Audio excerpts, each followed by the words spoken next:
నమస్తే, నా పేరు కిరణ్ మే. ఎస్టీవీ న్యూస్ కు స్వాగతం. ముందుగా హెడ్లైన్స్. ఘనంగా తెలుగు కవయిత్రి మొల్ల జయంతి.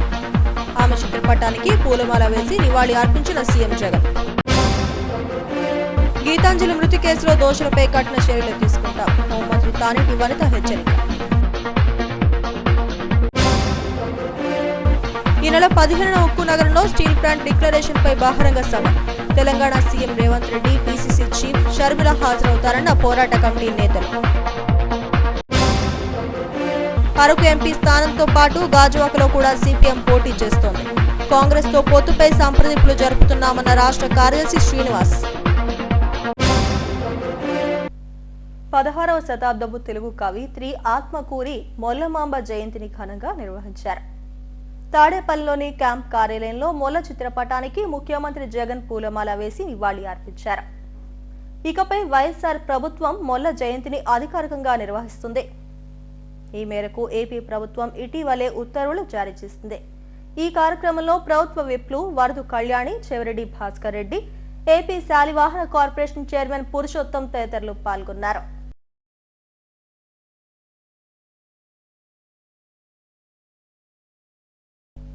గీతాంజలి మృతి కేసుపై హోంమంత్రి తానేటి వనిత స్పందించారు. ఫేక్ అకౌంట్లతో రాక్షసత్వాన్ని, క్రూరత్వాన్ని ప్రదర్శించారని ఆమె ఆవేదన వ్యక్తం చేశారు. మహిళా మంత్రులు, ఎమ్మెల్యేలపై కూడా దుర్భాషలాడుతూ అసత్య ప్రచారాలు చేస్తున్నారని మండిపడ్డారు. సామాన్య మహిళ గీతాంజలి తనపై వచ్చిన ట్రోలింగ్ ను తట్టుకోలేక చనిపోవడం బాధాకరమన్నారు. ఆమె కుటుంబానికి ప్రభుత్వం అండగా ఉంటుందని చెప్పారు. గీతాంజలి మృతిపై దర్యాప్తు కొనసాగుతుందని, దోషులు ఎంతటి వారైనా వదిలిపెట్టే ప్రసక్తే లేదని స్పష్టం చేశారు. ఇప్పుడు మనం కూడా ఇక్కడ బోల్డ్ మంది ప్రజలు ఉన్నారు. ఆ ప్రజలందరూ కూడా వారికి జరిగిన మంచిని చెప్తూ ఉంటారు. ఒకవేళ ఎవరికైనా ఏదైనా వాళ్ళ అవసరాలు తీరలేదు అని అడుగుతూ ఉంటారు. ఇది కావాలండి, ఇది చేసి పెట్టండి అని. తప్పేం లేదు కదా అందులో. దాన్ని అంతగా ట్రోల్ చేయవలసిన అంత అవసరం ఏమొచ్చింది? ఈ తెలుగుదేశం నాయకులకి, జనసేన నాయకులు ఏదో ఒక ఆ అమ్మాయిని ట్రోల్ చేస్తూ, ఆ అమ్మాయి మాట్లాడిన దానికి రకరకాలుగా వక్రీకరిస్తూ, పెడార్థాలు తీస్తూ, ఆ అమ్మాయిని మానసిక క్షోభకి గురి చేసి, ఆ అమ్మాయి ఫోన్కే డైరెక్ట్గా కాల్స్ చేసి ఇబ్బంది పెట్టి, కొన్ని మెసేజ్లు పెట్టి, అలా అంత దారుణంగా చేయవలసిన అవసరం ఏముందో నాకు అర్థం కాలేదు. అంటే ఈ రోజున వాళ్ళు ఏం చేస్తున్నారో కూడా వాళ్ళకి తెలియని పరిస్థితి. ఒక భయంకరమైన ఫ్రస్ట్రేషన్కి లోనైపోతున్నారు. అంటే రేపు రాబోయే ఎన్నికల్లో ఎక్కడ వాళ్ళు పరాజయం పాలవుతారనే భయంతో వాళ్ళు ఈ రోజున ఆఖరికి సామాన్య మహిళని కూడా వదిలిపెట్టకుండా ఈ రోజున ఆ అమ్మాయి మీద ఈ విధంగా దాడి చేయడం, ఆ అమ్మాయిని మానసికంగా ఇబ్బంది పెట్టడం అనేది చాలా దారుణాతి దారుణం. ఈ రోజున నిజంగా మరి ఆ కుటుంబాన్ని చూసినప్పుడు, చిన్నపిల్లలు, 2 ఆడపిల్లలు, నిజంగా ఆ పిల్లలిద్దరిని చూసినప్పుడు చాలా బాధ అనిపించింది. అసలు ఆ బాధని మనం ఎవరూ తీర్చిన ఈ రోజున ఆ బిడ్డలిద్దరూ కూడా అనాథలు అయిపోయారు, తల్లి లేని అనాథలు అయిపోయారు. అలాంటి పరిస్థితి ఎందుకు రావాలి? ఈ రోజున మన అమ్మాయి ఏమన్నా రాజకీయంగా ఏమన్నా మాట్లాడిందా? అప్పటికీ కూడా వీళ్ళంతా ఈ సోషల్ మీడియాలో పెయిడ్ ఆర్టిస్టులను పెట్టుకుని వాళ్ళు మా మహిళా మంత్రులు అంటున్నారు, మహిళా ఎమ్మెల్యేలు అంటున్నారు, మమ్మల్ని అందరినీ అంటున్నారు. మేమేదో పాలిటిక్స్లో ఉన్నాం కాబట్టి ఏదో మాట్లాడుతున్నారు లేని, అవసరమైతే మాట్లాడుతున్నాం, ఖండిస్తున్నాం, లేకపోతే మా పని మేము చేసుకోవడంలోనే ఉన్నాం. కానీ పాపం ఆ అమ్మాయి బాగా సెన్సిటివ్గా ఉంది, పాపం తట్టుకోలేకపోయింది. కనీసం ఆ అమ్మాయి ఏమాత్రం కొంచెం ఆలోచన చేసి పోలీస్ స్టేషన్లో కంప్లైంట్ ఇచ్చినా, లేదా దిశ యాప్ ద్వారా ఒక కంప్లైంట్ చేసిన పోలీసులకి ఆ అమ్మాయిని కాపాడుకునేవాళ్ళం, లేకపోతే ఈ రోజున ఆ కుటుంబం ఇలా అనాథ అయ్యేది కాదు. నిజంగా ఆ కుటుంబం గురించి ఆలోచన చేసినప్పుడు చాలా బాధ అనిపిస్తుంది. ఈ రాష్ట్రంలో ఉన్న మహిళలందరికీ కూడా నేను చెప్పేది ఒకటే, ఈ సోషల్ మీడియా ద్వారా కొంతమంది ఫేక్ అకౌంట్స్ పెట్టుకుని, అంటే ఆ ధైర్యం కూడా లేదు వాళ్ళకి. నేను ధైర్యంగా కామెంట్ చేస్తున్నాను, ధైర్యంగా నేను ఈ కామెంట్ పెడుతున్నానని చెప్పే ధైర్యం కూడా వాళ్ళకి లేక ఫేక్ అకౌంట్స్ పెట్టుకుని, ముఖ్యంగా టీడీపీ వాళ్ళు, జనసేన వాళ్ళు చేసే పిచ్చి పనులన్నీ. విశాఖ స్టీల్ ప్లాంట్ లో ఈ నెల 15వ తేదీన స్టీల్ ప్లాంట్ డిక్లరేషన్ అనే అంశంపై భారీ బహిరంగ సభ నిర్వహించనున్నారు. తెలంగాణ సీఎం రేవంత్ రెడ్డితో పాటు పీసీసీ చీఫ్ షర్మిల, కాంగ్రెస్ జాతీయ నాయకులు ఈ బహిరంగ సభకు హాజరవుతున్నారు. ఈ మేరకు స్టీల్ ప్లాంట్ లో సన్నాహక సమావేశం నిర్వహించారు. కాంగ్రెస్ వర్కింగ్ కమిటీ సభ్యుడు గిడుగు రుద్రరాజు, ఉక్కు పరిరక్షణ పోరాట కమిటీ నాయకులు ఈ సమావేశంలో పాల్గొన్నారు. ఉక్కు పరిశ్రమ స్థాపన కోసం భూములిచ్చిన నిర్వాసితులకు న్యాయం జరగాలన్నారు. స్టీల్ ప్లాంట్ను కాపాడుకోవడమే మనందరి లక్ష్యం కావాలని పిలుపునిచ్చారు. రాష్ట్రానికి జరుగుతున్న అన్యాయాలపై అధికార ప్రతిపక్ష పార్టీలు నోరు మెదపడం లేదని మండిపడ్డారు. ఉక్కు నగరంలోని కృష్ణా గ్రౌండ్స్ లో 15వ తేదీ సాయంత్రం 4 గంటలకు స్టీల్ ప్లాంట్ డిక్లరేషన్ పేరుతో జరుగుతున్న బహిరంగ సభను జయప్రదం చేయాలని కోరారు. ఈ సమావేశంలో పోరాట కమిటీ నాయకులు పాల్గొన్నారు. మెడికల్ ఆక్సిజన్ కరోనా కాలంలో అందించిన కంపెనీ విశాఖపట్నం స్టీల్ ప్లాంట్ రైతులకి అమ్మోనియా లేని పరిస్థితుల్లో ప్రభుత్వాలు ఉంటే అమ్మోనియా ఉత్పత్తి చేసి రైతాంగానికి అందించిన విశాఖపట్నం స్టీల్ ప్లాంట్ అలాగే అనేక ఉపోత్పత్తులు ఇస్తూ స్టీల్ ప్లాంట్ 54,000 కోట్ల రూపాయలని పన్నుల రూపాయలు కట్టిన ఏకైక స్టీల్ ప్లాంట్. ప్రతి రాజకీయ పార్టీని రిక్వెస్ట్ చేస్తూ కాంగ్రెస్ పార్టీ ఆధ్వర్యంలో జరిగే బహిరంగ సభని కార్మికులంతా కూడా శక్తివంతం లేకుండా అటెండ్ అయ్యి మన ఉద్యమాన్ని ఇంకో స్థాయికి తీసుకెళ్ళడం కోసం ప్రయత్నం చేయాలని చెప్పేసి పేరు పేరు రిక్వెస్ట్ చేస్తూ ప్రభుత్వ రంగంలో ఉంటుంది. దానికోసం నేషనల్ సాహసి కనుక దీన్ని కాపాడుతామని చెప్పేసి ఆ రోజు నుంచి 2 రాష్ట్రాల్లో ఉన్నటువంటి కాంగ్రెస్ వాళ్ళందరూ కూడా పనిచేస్తాం. ఇప్పుడు ఉన్నటువంటి పరిస్థితిని మన్మోహన్ సింగ్ గారు 2006లో మనకు ఉన్నటువంటి 3వ విస్తరణ చేసినప్పుడు శైలిలో విలీనం చేస్తామని బహిరంగంగా ప్రకటించారన్నమాట. ఈ స్టీల్ ప్లాంట్ ఉన్న కష్టాలని అతను అర్థం చేసుకునే శైలిలో విలీనం చేస్తామంటే ఆ రోజు ఉన్నటువంటి ప్రభుత్వం తిరస్కరించడం వల్ల ఏంటంటే ఇవాళ శైలిలో కూడా విలీనం చేయడం దీన్ని మోస్తామన్నారు. కాంగ్రెస్ పార్టీ పెద్దలందరూ కూడా వచ్చిన మొట్టమొదటి డిక్లరేషన్ 2 రాష్ట్రాల నుంచి కూడా తెలుగువారి యొక్క ఆకాంక్ష విశాఖ కర్మాగారం ప్రభుత్వ రంగంలో ఉండాలి, నిర్వాసులకు ఉపాధి ఇవ్వాలి, శైలిలో మెచ్చి చేయాలని చెప్పేసి 3 విధానాల మీద ఈ ప్రభుత్వ రంగాన్ని కాపాడడానికి పార్టీ తీసుకున్నటువంటి నిర్ణయం చాలా గర్హించదగినటువంటి. దాన్ని కట్టుబడి రాష్ట్ర స్థాయిలో కాంగ్రెస్ పార్టీ కూడా మరి అనేకమైనటువంటి నిర్ణయాలు తీసుకుని దాంట్లో ప్రధానంగా విశాఖలో ఉన్నటువంటి స్టీల్ ప్లాంట్ ని ప్రైవేటీకరణ వ్యతిరేకిస్తూ ఆనాడు నేను పిసిసి ప్రెసిడెంట్ గా ఇక్కడ ఉన్నటువంటి స్థానిక నాయకత్వం మా వర్కింగ్ ప్రెసిడెంట్ రాకేష్ రెడ్డి గారు పార్టీ పెద్దలందరూ కూడా జింక్ గేట్ నుంచి స్టీల్ ప్లాంట్ గేట్ దాకా పెద్ద పాదయాత్ర నిర్వహించి జాతీయ స్థాయిలో ఈ యొక్క విషయాన్ని మనం తీసుకెళ్ళినటువంటి విషయం మీ అందరికీ తెలుసు. గడిచినటువంటి 1126 రోజులుగా మొక్కవని విశ్వాసంతో మరి కాంట్రాక్ట్ ఎంప్లాయీస్ కానీ ఆఫీసర్స్ కానీ నిర్వాసితులు కానీ వీరందరూ కూడా ఉద్యోగం చేస్తున్నారు. దీనికి సంఘీభావంగా మరి గడిచినటువంటి 15-20 రోజుల క్రితం శర్మిల గారు మా పిసిసి అధ్యక్షులు వారు కూడా రావడం జరిగింది. వారు కూడా సంఘీభావం తెలియజేయడం జరిగింది. అరకు పార్లమెంట్, అరకు గాజువాక అసెంబ్లీ స్థానాలకు సిపిఎం పోటీ చేస్తోందని ఆ పార్టీ రాష్ట్ర కార్యదర్శి శ్రీనివాస్ వెల్లడించారు. విశాఖ జిల్లా సిపిఎం పార్టీ విస్తృత స్థాయి సమావేశాన్ని అల్లూరి విజ్ఞాన కేంద్రంలో నిర్వహించారు. ఈ సమావేశంలో రాష్ట్ర కార్యదర్శి శ్రీనివాసరావు పాల్గొన్నారు. ఆంధ్ర రాష్ట్ర ప్రజలు తిరస్కరించిన బీజేపీతో టీడీపీ, జనసేన పార్టీలు పొత్తు పెట్టుకోవడం రాష్ట్రానికి మరింత ద్రోహం చేసినట్లే అవుతుందని మండిపడ్డారు. ఏపీలో బీజేపీ 0.8% ఉందన్నారు. ఏపీలో ఒక్క సీటు కూడా లేని ఆ పార్టీతో టీడీపీ, జనసేన పొత్తు పెట్టుకోవడం దురదృష్టకరమన్నారు. గత 10 ఏళ్లుగా ద్రోహం చేస్తున్న బీజేపీ పల్లకీని టీడీపీ, జనసేన, వైసీపీలు మోస్తున్నాయని విమర్శించారు. ఇప్పటికే ప్రధాని మోడీ గ్రాఫ్ పడిపోయిందని, రేపు ఏపీలో బీజేపీ కూటమి అధికారంలోకి వస్తే మోడీ చెప్పు చేతల్లోకి వెళ్లిపోవాల్సి ఉంటుందని తెలిపారు. ఈ సమావేశంలో సిపిఎం జిల్లా కార్యదర్శి జగ్గునాయుడు, రాష్ట్ర కార్యదర్శి వర్గ సభ్యులు లోకనాథం, బి గంగారావు తదితరులు పాల్గొన్నారు. CPM, CPI, Congress, Aam Aadmi party, VCK party, ఇంకా మన ఇక్కడ స్థానికంగా ఉన్న పార్టీలు ఉన్నాయి. ఇండియా బ్లాక్ పార్టీలే కాకుండా ఇక్కడ మన జై భారత్ నేషనల్ పార్టీ ఉంది. ఇంకా ఇతర కొంతమంది చిన్న అక్కడ స్థానికంగా ఉన్నటువంటి పార్టీలు ఉన్నాయి. 12 పార్టీలు సిపిఐ, సిపిఎం నిర్వహించినటువంటి సదస్సుకి బీజేపీకి వ్యతిరేకంగా వచ్చి మేము ఈ పోరాటంలో భాగస్వామి అవుతాం అంటున్నారు. అటు బీజేపీ వ్యతిరేక శక్తులు, వైసీపీ వ్యతిరేక శక్తులు అందరూ కూడా ఒక వేదిక మీదకి వచ్చి ఈ ఎన్నికల్లో పరస్పరం సహకరించుకొని సీటు సర్దుబాటు చేసుకొని ఉమ్మడిగా పోరాటం చేసి ప్రజలకు కాన్ఫిడెన్స్ ఇచ్చి వీళ్ళని దెబ్బతీయగలిగిన, ఓడించగలిగిన సత్తా ఉంది అని చెప్పి సవాళ్ళు చేస్తున్నాయి. అందుకని దీన్ని ప్రజలు ఆదరించాలి. ఈ శక్తుల్ని, లౌకిక శక్తులు. లేకపోతే రేపు ఎన్నికలు 2024 ఎన్నికల తర్వాత మరలా కానీ మోడీ అధికారంలోకి వస్తే మరలా తిరిగి ఎన్నికలు జరిగే అవకాశమే లేదు. రాజ్యాంగాన్ని సవరించాలన్నారు వాళ్ళు. రాజ్యాంగాన్ని ఉండే లౌకికతత్వాన్ని ఎత్తేయాలన్న తర్వాత ఈ దేశం ఒకటికి ఎలా ఉంటుంది. ఇప్పుడు ముస్లింలకు మీద తెచ్చారు, క్రిస్టియన్లు అవుతారు, ఎల్లుండి హిందువులు కూడా అవుతారు, దళితులు అవుతారు, మహిళలు అవుతారు. ఒకళ్ళు కాదు, ఇది అశ్వమేధ యాగంలాగా ఒకరినొకరిని అందరిని కూడా లోపరుచుకొని ఏకవ్యక్తి నియంత్రణ వైపుగా ప్రయాణం సాగిస్తుంది. ఇక 2024లో కానీ బీజేపీ గెలిస్తే ఆ తర్వాత ఎన్నికలు ఉండవు. ఈ రాష్ట్రంలో ఎవరు గెలుస్తారు అనేది సమస్య కాదు. తెలుగుదేశం గెలిచిన, వైసీపీ గెలిచిన ఇద్దరు కూడా పలక మోసేవాళ్ళే, ఇద్దరు వాళ్ళకి మద్దతు ఇస్తారు. కాబట్టి ప్రత్యామ్నాయ శక్తుల్ని ఆదరించాలి ఈ రాష్ట్రంలో చెప్పి మేము ప్రజలందరూ కూడా విజ్ఞప్తి చేస్తున్నాము. మన రాష్ట్ర అభివృద్ధి కోసం, మత సామరస్యం కోసం, లౌకికతత్వం కోసం ప్రత్యామ్నాయ రాజకీయ శక్తుల్ని వామపక్ష పార్టీలని ఆదరించాలి. ఇక్కడ కార్మికోద్యమం, ఇక్కడ విశాఖ ఉక్కు పోరాటంలో ముందుండి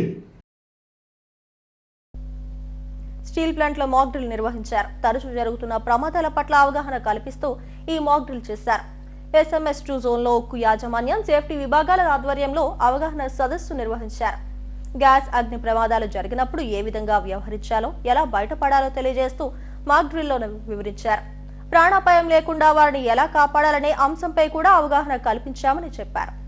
ఈ కార్యక్రమంలో senior manager MS Rao, site incharge Veerakumar, safety అధికారి రాజేష్ తదితరులు పాల్గొన్నారు.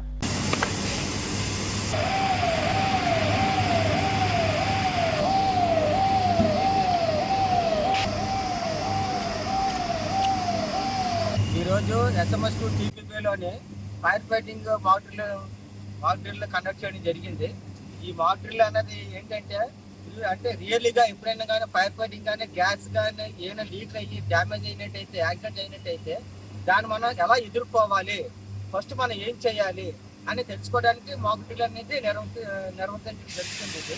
ఇది ప్రతి 4 నెలలకి 6 నెలలకి ఒకసారి మనం ప్రతి డిపార్ట్మెంట్లో కూడా, ప్రతి సెక్షన్లో కూడా మాక్ డ్రిల్ అనేది ప్లాన్ చేయడం జరుగుతుంది. దీనివల్ల ఏంటంటే ప్రతి ఒక్క ఎంప్లాయీస్ కానీ, కాంట్రాక్ట్ వర్కర్స్ కానీ అందరికి కూడా ఒక అవేర్నెస్ రావడానికి, ఒక ఇన్కేస్ రియల్లీ యాక్సిడెంట్ అయితే మనం ఎలా తప్పించుకోవాలి, ఇటువంటి ఈ క్యాజువాలిటీ జరగకుండా ఒక ప్రభుత్వ ఆస్తిని ఎలా రక్షించుకోవాలని ఎలా కాపాడుకోవాలని తెలుసుకోవడానికి మాత్రం ఈ మాక్ డ్రిల్ నిర్వహించడం జరిగింది. ఈ రోజు అయితే మేము ఈ SMS2లోని TPBలో టెన్నిస్ ప్రిపరేషన్ బే అనేది స్టీల్ మెల్టింగ్ లోని స్టీల్ తయారు చేయడానికి చాలా కీలకమైన సెక్షన్ ఇది. ఈ సెక్షన్ లోనే మనం ఇక్కడ గ్యాస్ ఫైర్ ఉంటుంది, అండ్ వుడ్ ఫైర్ ఉంటుంది, ఎలక్ట్రికల్ ఫైర్స్ ఉంటాయి, ఇవన్నీ ఫైర్స్ ఉంటాయి. కాబట్టి ఇక్కడ మనం వర్క్ చేసేటప్పుడు ఇన్కేస్ ఏమైనా జరిగినట్టయితే ఎలా హ్యాండిల్ చేయాలని తెలుసుకోవడానికి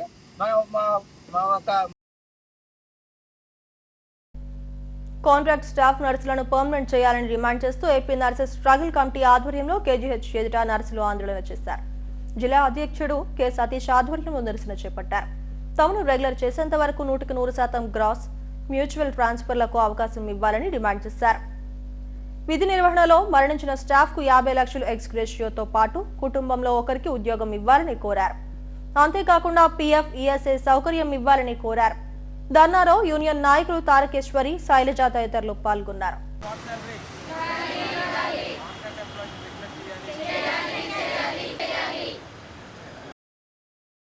మేము KH స్టాఫ్ నర్స్గా వర్క్ చేస్తున్నాము గత 2016 నుండి. అయితే మాకు అప్పుడు జాయిన్ అయినప్పుడు నుండి ఇప్పుడు జాయిన్ అయినంత వరకు కూడా మాకు గవర్నమెంట్ తరపున అన్ని రకాల మా శాలరీ పరంగా మాకు జగనన్న మాకు న్యాయంగా చేశారు. అయితే మా యొక్క సర్వీసులను కూడా పరిగణన తీసుకొని మిగతా కాంట్రాక్ట్ ఉద్యోగుల్ని రెగ్యులర్ చేసే విధంగా మమ్మల్ని కూడా ఆ పరిగణలో తీసుకొని మమ్మల్ని కూడా రెగ్యులర్ చేస్తే బాగుంటుందని మేము అనుకుంటున్నాము. అదేవిధంగా మాకు 100% గ్రాస్ శాలరీ విషయంలో 2001, 2002లో జాయిన్ అయిన వాళ్ళకి మాత్రమే 100% గ్రాస్ వర్తిస్తుంది, మిగతా వాళ్ళకి ఎవరికి రాదు అంటున్నారు. మాకు అమలయ్యే విధంగా మేము కూడా దాన్ని ఎలిజిబుల్ అని మేము అనుకుంటున్నాము. కాబట్టి మాకు 100% గ్రాస్ శాలరీ అమలు చేయాలని మేము కోరుకుంటున్నాం. అదేవిధంగా మాకు PF సౌకర్యం కానీ, EHS సౌకర్యం కానీ ఇంతవరకు లేవు. గవర్నమెంట్ స్పందించి మాకు కూడా ఆ సౌకర్యాలు కల్పిస్తే బాగుంటుందని మా ఉద్దేశం. గీతాంజలి మృతికి కారణమైన వారందరినీ కఠినంగా శిక్షించాలని కోరుతూ బీసీ సంక్షేమ సంఘం ఆధ్వర్యంలో బీచ్ రోడ్లో నిరసన తెలిపారు. జాతీయ బీసీ సంక్షేమ సంఘం అధికార ప్రతినిధి కర్రి వేణుమాధవ్ మీడియాతో మాట్లాడారు. దోషులను కఠినంగా శిక్షించాలని, ఫాస్ట్ ట్రాక్ కోర్టులో విచారణ చేపట్టాలని, ఆ కుటుంబానికి ₹1 కోటి పరిహారం చెల్లించాలని డిమాండ్ చేశారు. ఇందుకు బాధ్యులైన వారి ఆస్తులను ప్రభుత్వం స్వాధీనం చేసుకోవాలని కోరారు. ప్రభుత్వం చర్యలు తీసుకోకపోతే ఉద్యమిస్తామని హెచ్చరించారు. ఎందుకంటే ఇటువంటి పరిస్థితి ఎవ్వరికి భవిష్యత్తులో రాకుండా ఉండాలంటే ఈ రకమైనటువంటి సోషల్ మీడియాలో రెచ్చిపోయేటువంటి వాళ్ళని కట్టడి చేయాలంటే ఈ వ్యవస్థ అవస్థగా మారుస్తున్నటువంటి కొంతమంది సోషల్ మీడియా మాఫియానే ఇది ఖచ్చితంగా రాజకీయ పార్టీల పక్కన వ్యభిచారం చేస్తూ ఈ రకమైనటువంటి దిగజారుడుతనం యొక్క దాన్ని మరి దీన్ని తీసుకువెళ్తూ ముందుకు వెళ్ళడం సమాజానికి చాలా హానికరం. వాళ్ళని నడవడికని అలవాటు చేసుకోవాల్సిన పని ఉంది. మన పెద్దలు చెప్పినట్టుగా మంచే మాట్లాడాలి, మంచితోనే ముందుకెళ్ళాలి తప్పితే ఈ రకమైనటువంటి శృతి మించినటువంటి వ్యవహారాలని ముందుకు తీసుకెళ్తే మాత్రం సమాజం నాశనం కావడానికి ఎంతో దూరం పట్టదని తెలియజేస్తా ఉన్నా. ఒకటి కాదు, అన్ని పార్టీల్లో ఉన్నటువంటి వాళ్ళందరినీ కూడా బయటికి లాగాల్సిందే, తద్వారా సమాజ హితాన్ని కాపాడాల్సిందే. ఎందుకంటే జనసేన టీడీపీ వాళ్ళని వీళ్ళు ప్రచారం చేస్తున్నారు, వాళ్ళు ఇంకోటి ప్రచారం చేస్తున్నారు. అంటే నేను అదే చెప్పేది, పేమెంట్ సర్వీస్గా మారిపోయినటువంటి ఈ సోషల్ మీడియాని కట్టడి చేయాల్సిందే. ఎవరు ఏ పార్టీ వాళ్ళు ఉన్నా సరే దీనికి ఆ పార్టీ ముఖ్య నాయకులు బయటికి రావాలి, క్షమాపణలు చెప్పాలి, భవిష్యత్తులో ఎటువంటివి కూడా జరగవని చెప్పి హామీ ఇచ్చి ఈ ఎన్నికల్లో ఇంకా అనేక రకాలుగా కొత్త వింత పోకళ్ళు పోయేటటువంటి ప్రమాదం ఉంది కనుక దీన్ని ఒక ఎగ్జాంపుల్గా తీసుకొని దీని యొక్క పరవ్యసనం మరింత పడకుండా ఉండడానికి ఒక సామాన్యమైనటువంటి 7,000 రూపాయల నెలకి అద్దె కట్టుకుంటూ 2,500 పాలకి కిరాణా బిల్లుకి కట్టుకునేటువంటి మహిళ తనకొచ్చిన ఖర్చు 10,000 మిగులుతాయి అనే ఉద్దేశంతో ఆనందంతో చెప్పింది. కానీ ఈ పార్టీల్ని రాత్రికి రాత్రే కింద పడేద్దాం, పైకెత్తుకుందాం అనే ఒక మనస్తత్వంతో చెప్పిన మహిళ కాదు. ఆ మహిళకి ఇలా జరగడం దారుణం. ఎవరైతే నష్టపోయారో ఆ నష్టపోయిన వర్గాలకి సమాజం అండ. ప్రపంచ వినియోగదారుల హక్కుల దినోత్సవాన్ని పురస్కరించుకుని నెల 15వ తేదీన జెడ్పీ సమావేశ మందిరంలో వార్షిక జాతీయ సమావేశం నిర్వహిస్తున్నామని కన్జ్యూమర్ రైట్స్ కౌన్సిల్ జాతీయ అధ్యక్షుడు డాక్టర్ వికాస్ పాండే తెలిపారు.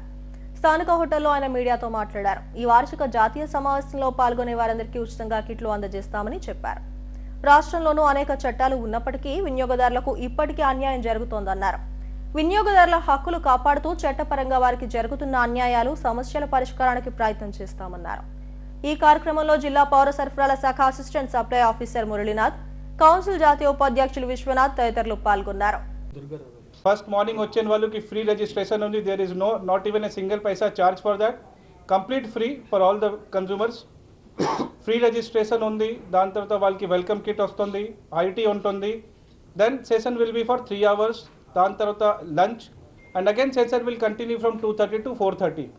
ఈ సెషన్లో ఏంటంటే గవర్నమెంట్ ఆఫ్ ఆంధ్రప్రదేశ్ ప్రతి డిపార్ట్మెంట్ అంటే కన్జ్యూమర్స్కి related departments like civil supply, ఈరోజు మనతో పాటు మురళీనాథ్ గారు assistant supply officer Visakhapatnam district, ఆయన కూడా ఇక్కడ ఉన్నారు.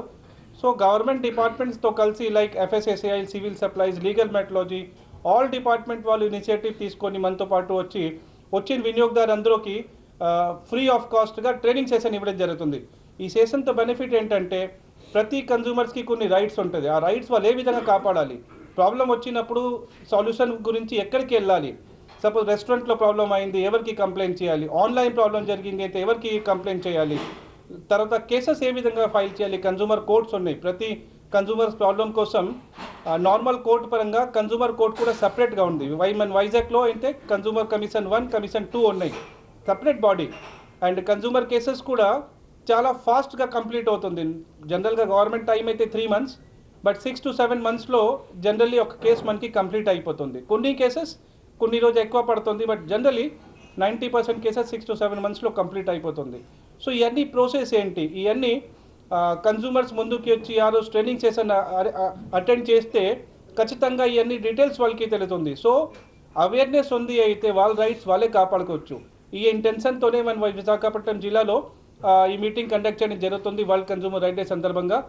And there is no charge, complete free registration ఉన్నాయి. గవర్నమెంట్ సర్టిఫికేట్ కూడా వాళ్ళకి వస్తుంది, that will be valid.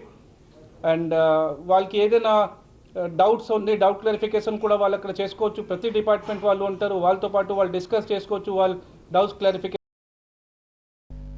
Ramzan మాసం ముస్లిం సోదరులకు ఎంతో పవిత్రమైనదని జనసేన నగర అధ్యక్షుడు వంశీకృష్ణ శ్రీనివాస్ అన్నారు. దక్షిణ నియోజకవర్గంలో జగదాంబ సెంటర్ సమీపంలో దిల్సే హైదరాబాద్ హలీం సెంటర్ను ఆయన సందర్శించారు. నిర్వాహకుడు జుబేర్ వంశీకృష్ణను సాంప్రదాయ పద్ధతిలో సత్కరించి స్వాగతం పలికారు. తాను ఎల్లప్పుడూ ముస్లింలతో సోదరభావంతో ఉంటానని వంశీకృష్ణ తెలిపారు. అల్లా ఆశీస్సులతో భవిష్యత్తులో మరింతగా రాజకీయంగా ఎదిగేందుకు తోడ్పాటును అందించాలని కోరారు. ముస్లిం సోదరులందరికీ రంజాన్ శుభాకాంక్షలను తెలిపారు. పవిత్ర రంజాన్ మాసంలో తనకు అవకాశం కల్పించినందుకు ధన్యవాదాలు చెప్పారు. జుబైర్ గత 15 సంవత్సరాలుగా హలీం సెంటర్ నిర్వహిస్తూ వస్తున్నారని, 10 ఏళ్లుగా అతనితో తనకు సన్నిహిత సంబంధం ఉందన్నారు. వచ్చే ఎన్నికల్లో టీడీపీ జనసేన కూటమి విజయం సాధిస్తే ముస్లింలకు మంచి అవకాశాలు కల్పించేందుకు పవన్ కళ్యాణ్ సిద్ధంగా ఉన్నారని తెలిపారు. మా ముస్లిం సోదరులకు సోదరిమణులకు రంజాన్ మాస శుభాకాంక్షలు. ఈ మాసం స్టార్ట్ అయింది. మరి ఈ మాసంలో ముస్లిం సోదరులు కఠోరమైనటువంటి దీక్షలు చేస్తారు. ఆ అల్లా యొక్క ఆశీస్సుల కోసం ఈ మానవాళి ప్రపంచ శాంతిగా ఉండాలని చెప్పేసి వాళ్ళందరూ కూడా చాలా కఠోరమైన దీక్ష చేస్తారు. ఈ టైంలో మా సోదరుల హెల్త్ కూడా జాగ్రత్త చూసుకోవాలని కోరుకుంటా ఉన్నా. రానున్న రోజుల్లో జనసేన పార్టీగా అన్ని రాజకీయ పార్టీలు కూడా ముస్లిం సోదరులకు ఎంతో ప్రయాణిస్తున్నాయి. ముఖ్యంగా పవన్ కళ్యాణ్ గారు ఒక ప్రత్యేకమైన చర్చతో ఉన్నారు. వాళ్ళ యొక్క అభివృద్ధికి చాలా కష్టపడుతూ ఉన్నారు. భవిష్యత్తులో చాలా ప్రయారిటీ కూడా ఇస్తారు. అలాగే ఈ హైదరాబాద్ హలీం అని చెప్పేసి మా సోదరుడు జుబేర్ గారు సుమారుగా 15 సంవత్సరాల నుంచి ఇక్కడ విశాఖపట్నం ప్రజలందరూ కూడా అద్భుతమైనటువంటి వంటకాలు అందిస్తూ ఉన్నారు. చాలా టేస్టీగా ఉంటుంది. నేను కూడా 10 సంవత్సరాలు కంటిన్యూగా వస్తున్నా. నన్ను కూడా ఈ యొక్క రంజాన్ మాసంలో ఫస్ట్ రోజున మాసం స్టార్ట్ అంటే పాల్గొనే అవకాశం నాకు కల్పించినందుకు, అల్లా యొక్క ఆశీస్సులు నాకు కలిగే విధంగా ఇచ్చినందుకు మా సోదరుడికి నేను మనస్ఫూర్తిగా ధన్యవాదాలు తెలియజేస్తున్నా. భవిష్యత్తులో అల్లా యొక్క ఆశీస్సులతో మరి మా నాయకులందరూ యొక్క ఆశీస్సులతో ఒక మంచి పొజిషన్కి వెళ్ళాలని చెప్పేసి అల్లాని మనస్ఫూర్తిగా కోరుకుంటున్నా. ముస్లిం సోదరులందరికీ కూడా ఈ మాసం అంతా బాగుండాలి, ఈ సంవత్సరం అంతా అద్భుతంగా ఉండాలి, నెక్స్ట్ ఇయర్ ఇంకా ఘనంగా చేసుకునే విధంగా పండుగని అల్లా యొక్క ఆశీస్సులు ఇవ్వాలని నేను మనస్ఫూర్తిగా కోరుకుంటూ మా సోదరుడికి ముఖ్యంగా మరి ఈ మాసం నెక్స్ట్ ఇయర్ ఇంకా ఎందుకంటే డబుల్గా చేసే విధంగా అల్లా ఆశీస్సులు మనస్ఫూర్తిగా ఇవ్వాలని దేవుని ప్రార్థిస్తున్నాను. జీవీఎంసీ 86వ వార్డు పకీటకియా ప్రాంతంలో ఒక ప్రైవేట్ అపార్ట్మెంట్ కు రోడ్డు వేయకుండా కొందరు అడ్డుకుంటున్నారని వార్డు టీడీపీ కార్పొరేటర్ లీల కోటేశ్వరరావు అన్నారు. స్థానికుల చర్యలతో సన్ రైజ్ సిటీ ప్రాంతంలో రోడ్డు వేయడానికి చర్యలు తీసుకుంటున్నామని తెలిపారు. 18 లక్షలతో రోడ్డు వేయడానికి మున్సిపల్ కమిషనర్ మేయర్లు ఆమోదం తెలిపారన్నారు. అయితే ఈ రోడ్డు వేయకుండా అడ్డు తగలడం సరైన విధానం కాదని, అభివృద్ధిని అడ్డుకోవదని తెలిపారు. విశాఖలో అన్ని వార్డుల కంటే 86వ వార్డు అభివృద్ధిలో 3వ స్థానంలో ఉందని కార్పొరేటర్ తెలిపారు. కొన్ని శక్తులు రోడ్డు వేయనీయకుండా అడ్డుకుంటున్నాయన్నారు. ఎట్టకేలకు స్థానికుల చర్యలతో రోడ్డు వేయడానికి మార్గం సుగమమైందని వెల్లడించారు. కాంట్రాక్టర్ను బెదిరించడం సరైన విధానం కాదన్నారు. కార్పొరేటర్ల చేతి మీదుగా ఇక్కడ శంకుస్థాపన కూడా చేయడం జరిగింది. దీనికి 18 లక్షల రూపాయల వరకు అమౌంట్ శాంక్షన్ చేయడం జరిగింది కమిషనర్ గారు. కాబట్టి ఇంతమంది వెరిఫై చేసి వచ్చిన తర్వాత కొంతమంది వాళ్ళని రౌడీ బ్యాచ్ అన్నాలో వీధి బ్యాచ్ అన్న ఏ బ్యాచ్ అన్నాలో నాకైతే తెలియదు, కానీ వాళ్ళకి అంత మంచి పేరు కూడా వేస్ట్ ఏమో. అలాంటి వాళ్ళు వచ్చి ఇక్కడ అలా కాదు అడ్డుకుని ఇది రోడ్ వేయడం ఏంటి అని చెప్పారు. కావాలంటే నేను మీకు కాదు అందరికీ కూడా నేను ఇక్కడ చూడండి 2023 engineering section providing BT hot mix road at sunrise city at పకేటేకా వార్డ్ నెంబర్ 86 క్లియర్గా ఉంది. నేనేమి ఇంకో చోట నుంచి ఇక్కడ తీసుకురావాల్సిన అవసరం అయితే నాకు లేదు. దానికి అమౌంట్ కూడా రాయటం జరిగింది. ఇంత పబ్లిక్గా మనం చెప్తుంటే దీన్ని ఆ కాంట్రాక్టర్ని బెదిరించడం లేకపోతే ఇంకొకరిని బెదిరించడం వీళ్ళందరినీ పాపం లేదా ఉద్యోగాలు చేసుకునే వాళ్ళు ఏదో ఒక ఇల్లు కొనుక్కున్నారు, సంతోషంగా ఉండాల్సిన ఆలోచన ఉంటుంది. కాబట్టి వాళ్ళకి శుభ్రమైన మార్గం బురదలో వస్తున్నారు. వర్షాకాలం చాలా ఇబ్బంది పడ్డారు. కాబట్టి అందరూ కుటుంబాలు ఇక్కడ ఇంచుమించు 300 కుటుంబాలు 400 కుటుంబాలు తయారవుతాయి. కాబట్టి మనం ఎంకరేజ్ చేయాలి, ఇంకా సిటీని డెవలప్ చేయాలి. ఇవాళ 86వ వార్డు ఇంచుమించు 98 వార్డుల్లో 3వ స్థానం వస్తుంది. అటు ఫైనాన్స్ సెక్షన్ అవనండి, అంటే ట్యాక్సులు కట్టే విధానం అవనండి, జనాభా ప్రాతిపదిక తీసుకోండి, ఏదైనా సరే 3వ సెక్షన్ కింద 3వ వార్డు కింద వస్తుంది. కాబట్టి దానికి ఇంకా అందరూ తోడ్పడాలని చెప్పి మీ ద్వారా కోరుకుంటున్నాను. మరి సన్ రైజ్ సిటీలో ఇక్కడ ఇంచుమించు ఒక 15 అపార్ట్మెంట్ల వరకు ఇక్కడ మేము ఉండడం జరిగింది. ఆ సభ్యులందరం కూడా మేము కార్పొరేటర్ సార్ దగ్గరికి వెళ్ళి మనవి చేసినప్పుడు వారు మా మధ్యకి వచ్చారు. ఈ సమస్యను పరిష్కరించమని కోరాం. మరి గత 3 రోజులుగా కూడా మరి ఈ పనులు మళ్ళా మరి సార్ గారి యొక్క కార్పొరేటర్ గారి యొక్క ఆధ్వర్యంలోని పనులు జరగడానికి కూడా ఇక్కడ ఈ పనులు జరుగుతున్నాయి. అయితే మేము విన్నవించినటువంటి ఆ విన్నపాన్ని కూడా ఆయన అంగీకరించి మా మధ్య హెడ్లైన్స్ మరోసారి. ఘనంగా తెలుగు కవయిత్రి మొల్ల జయంతి. ఆమె చిత్రపటానికి పూలమాల వేసి నివాళి అర్పించిన సీఎం జగన్. గీతాంజలి మృతి కేసులో దోషులపై కఠిన చర్యలు తీసుకుంటాం. హోంమంత్రి తానేటి వనిత హెచ్చరిక. ఈ నెల 15న ఉక్కు నగరంలో స్టీల్ ప్లాంట్ డిక్లరేషన్ పై బహిరంగ సభ. Telangana CM Revanth Reddy, PCC chief Sharmila హాజరవుతారన్న పోరాట కమిటీ నేతలు. అరకు ఎంపీ స్థానంతో పాటు గాజువాకలో కూడా సిపిఎం పోటీ చేస్తోంది. కాంగ్రెస్ తో పొత్తుపై సంప్రదింపులు జరుపుతున్నామన్న రాష్ట్ర కార్యదర్శి శ్రీనివాస్. ఈ వార్తలందరితో సమాప్తం. మరిన్ని వార్తా విశేషాల కోసం చూస్తూనే ఉండండి STV న్యూస్.